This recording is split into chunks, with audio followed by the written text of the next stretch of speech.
Akhirnya nih orang ditangkap juga ya setelah sekian lama bikin banyak kontroversi dan permasalahan, terutama dalam pengadaan anggaran proyek makanan bergizi gratis ya. Proyek yang dibuat oleh Prabowo ini. Jadi ya sudah, tanpa basa-basi lagi, simak pembahasannya.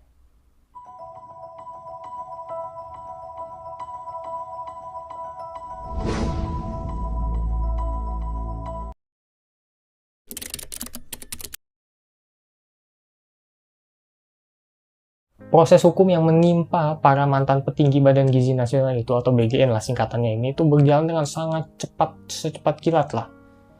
Jadi ini semua bermula pada Selasa malam, 2 Juni 2026. Secara mendadak Presiden Prabowo Subianto, Bapak Presiden kita, menandatangani keputusan untuk memberhentikan Dadan Hidayana dari posisinya sebagai Kepala Badan Gizi Nasional atau Kepala BGN. Dan di saat yang bersamaan, Presiden juga langsung menunjuk Nanik Sudaryati Deyang untuk mengisi posisi strategis tersebut agar roda keseimbangan nggak rusak lah dan nggak berantakan ya.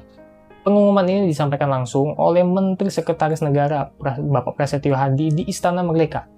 Pihak istana juga menyebutkan bahwa langkah tegas ini dilakukan setelah Presiden menerima laporan komprehensif mengenai adanya kejanggalan administratif dan juga penyelewengan anggaran lagi dalam BGN ini.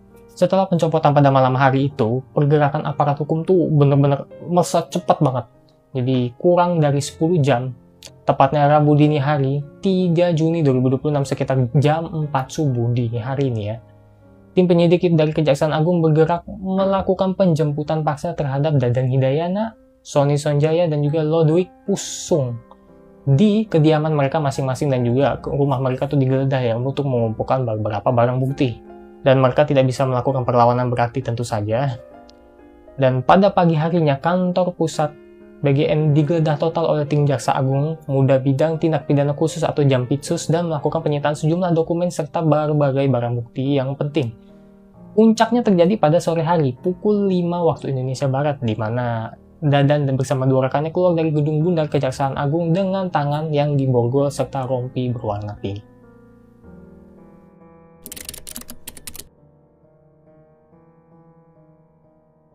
Kita sedikit membedah latar belakang Dadan Hidayana ini. Jadi dia merupakan seorang akademisi dan dosen tetap di Fakultas Pertanian IPB yang ahli di bidang ilmu serangga. Ini menjelaskan kenapa dia pernah bikin statement kayak begitu ya.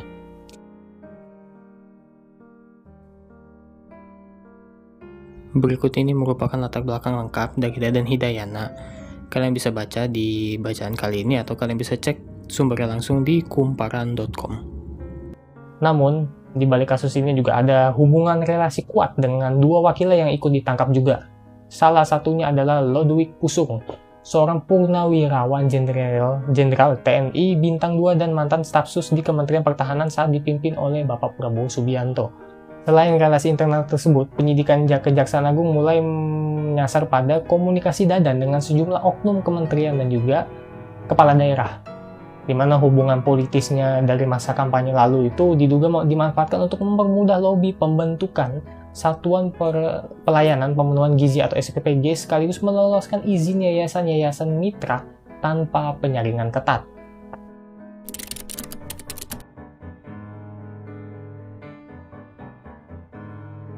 Di balik layar, penyelenggaraan di lembaga-lembaga yang baru-baru bermusik jagung ini seperti yang gue bilang tadi itu berjalan secara terstruktur memanfaatkan relasi-relasi tersebut. Berdasarkan dokumen resmi Kejaksaan Agung, tim penyidik menemukan dua modus operasi utama yang dilakukan secara sistemik oleh para tersangka. Jadi kita mulai dari yang pertama. Yang pertama adalah bisnis terselubung dan manipulasi mitra dapur. Para tersangka sengaja mengintervensi proses verifikasi di portal mitra Satuan Pelayanan Pemenuhan Gizi atau SPPG. Tujuannya untuk meloloskan yayasan-yayasan tertentu yang tidak memenuhi standar kelayakan. Yang setelah diusut-usut, yayasan yang lolos itu ternyata dimiliki secara terselubung dan ada relasi dengan Dadan, Sony, dan Lodwig melalui lingkaran dekat mereka demi mencairkan dana insentif miliaran rupiah. Ini merupakan bentuk konflik berkepentingan yang fatal dan sudah jelas-jelas ini merupakan tindak korupsi karena uang dari negara itu dimasukkan ke dalam bisnis pribadi mereka. Nah, untuk modus yang kedua ini adalah intervensi pengadaan dan markup proyek. Para tersangka menggunakan otoritas jabatannya untuk menekan pejabat pembuat komitmen atau PPK di internal BGN. Akibat tekanan ini, kerangka acuan kerja atau KAK, proyek pengadaan barang tidak disusun berdasarkan kebutuhan real di lapangan, melainkan ya dimanipulasi sesuai enak mereka dan harganya digelembungkan jauh di atas harga fakta atau harga realnya. Yang mana selisih dana hasil markup ini ya, dari yang mereka buat ini tuh kemudian dikumpulkan dan diduga mampir ke rekening pribadi mereka, para tersangka ya.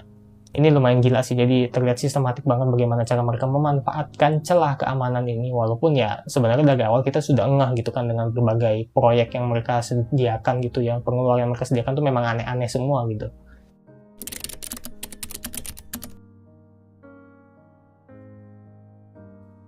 Ini bagian yang pengen gue bahas paling banget dalam video kali ini, jadi kita masuk ke terkhusus untuk program MBG.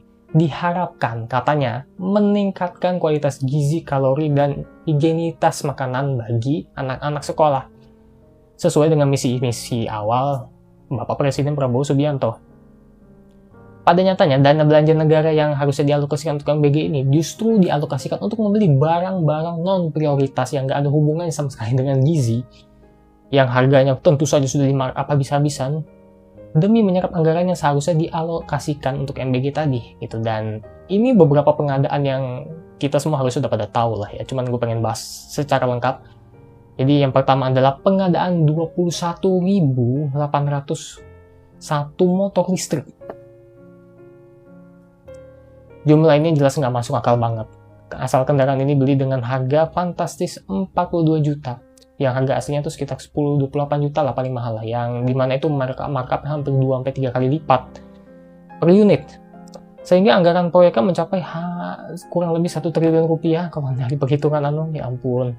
Padahal harga pasarannya yang jelas jauh di bawah itu seperti yang gue bilang tadi, dan nilai markup gila-gilaan inilah yang menjadi penyumbang terbesar kerugian negara. Yang kedua adalah pengadaan sepatu, dan termasuk semilik sepatu yang pernah viral itu senilai 1,5 miliar. Yang pengadaan atribut penunjang yang dinilai murni jelas mengada-ngada ini, karena ya harganya di markup habis-habisan, dan juga jaksa juga menilai pos ini sengaja diciptakan sebagai bentuk pencucian anggaran untuk menyerap sisa dana negara. Yang selanjutnya adalah pengadaan 31.994 unit tablet atau gadget ya kurang lebih ya. Alasan pengadaannya katanya nih kata mereka itu adalah untuk digitalisasi pelaporan real time, yang mana di hasil penyidik ya menunjukkan kalau spesifikasi gadgetnya dengan harganya yang asli itu nggak sesuai itu, bahkan spesifikasi gadgetnya tuh sangat rendah gitu, tidak sesuai dengan harganya yang digelembungkan tinggi-tingginya dari harga normal. Ini kurang ajar deh. Dan yang terakhir, pengadaan 5.400 unit televisi 75 inch. Barang semewah ini, barang sebesar ini, dibeli dengan dalih fasilitas pusat kendali monitoring dapur SPPG, yang dimana gak masuk akal, padahal infrastruktur dasar di beberapa daerah juga belum siap untuk menerima hal kayak begini, apalagi di daerah-daerah terpencil ya bagaimana gitu kan. Jadi ya ini jadi barang yang numpuk tidak terpakai begitu aja, yang dimana ini lumayan gila ya. Karena jelas banget dari barang-barang gue sebutkan tadi nggak ada hubungannya sekali sama makanan. Walaupun jujur, sebenarnya dari awal netizen tuh udah ngeh gitu, karena apa nih kok beli-beli nggak berguna, kok tiba-tiba ngeluarin anggaran nggak berguna, mulai dari sepatu, tiba-tiba motor listrik lah, buat apa gitu. Katanya buat menjangkau daerah-daerah, apapun pun itu alasannya ya tetap aja nggak masuk akal gitu. Bahkan kita sudah gembor-gemborkan di sosial media, kita udah kritik tajam gitu, tapi ya seperti yang kalian lihat lah, pemerintah kita bahkan presiden itu kayak nggak peduli gitu. Padahal dari awal kita udah peringatin gitu, dan malah baru bergerak sekarang ketika semuanya ya udah banyak dana yang diacuhkan dan dilonggarkan, yang dimana dana-dana itu sudah hilang, sudah dimanfaatkan secara tidak berguna ini. Jadi gue mulai curiga sepertinya ini ada permainan terselubung.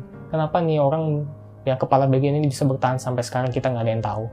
Tapi intinya ya kalau gue dari pendapat gue ini sudah terlambat lah ya, karena dana yang dikucurkan tuh udah terlalu banyak banget.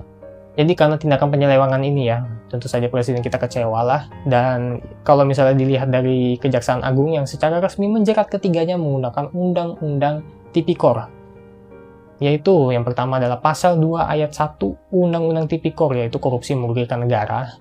Pasal 3 Undang-Undang Tipikor yang penyalahgunaan jabatannya. Dan juga pasal 55 ayat 1 ke 1 KUHP, yaitu keturutsertaan ya, jadi kerjasama antara 3 orang tersangka ini ya. Yang dimana pidana maksimal mereka itu adalah 20 tahun penjara. Semoga beneran dihukum 20 tahun penjara ya, jangan sampai kayak yang udah-udah ya, kasus-kasus kayak begini hukumannya tuh ringan sekali.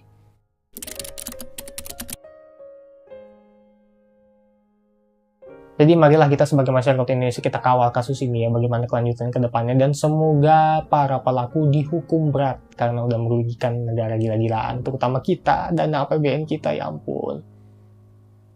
Ya semoga ini menjadi pembelajaran juga ya buat presiden kita untuk tidak terlalu percaya pada orang yang pernah mendukung dia di masa lalu. Yang dimana ketika diberhentikan sekarang dan sudah diganti itu ya memang hitungannya memang udah terlambat karena udah banyak dana yang dikucurkan demi kepentingan pribadinya dia, dan harus lebih berhati-hati lagi ke depannya. Kita lihat apakah Kepala Badan Gizi Nasional yang sekarang bakal lebih baik. Kalau melihat dari rekam jejaknya sih nggak tahu juga ya. Jadi semoga tidak ada lagi lah masalah kayak gini. Ayolah, bisa nggak sih satu berita bagus saja di Indonesia gitu.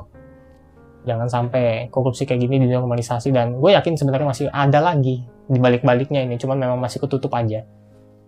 Dan mungkin masih belum bisa ditangkap karena perkumpulan barang bukti. Jadi kita kawal aja kasus ini ke depannya bagaimana. Sekian dari gue, Mikael Effendi pamit undur diri, dan sampai jumpa di pembahasan lainnya. Bye-bye.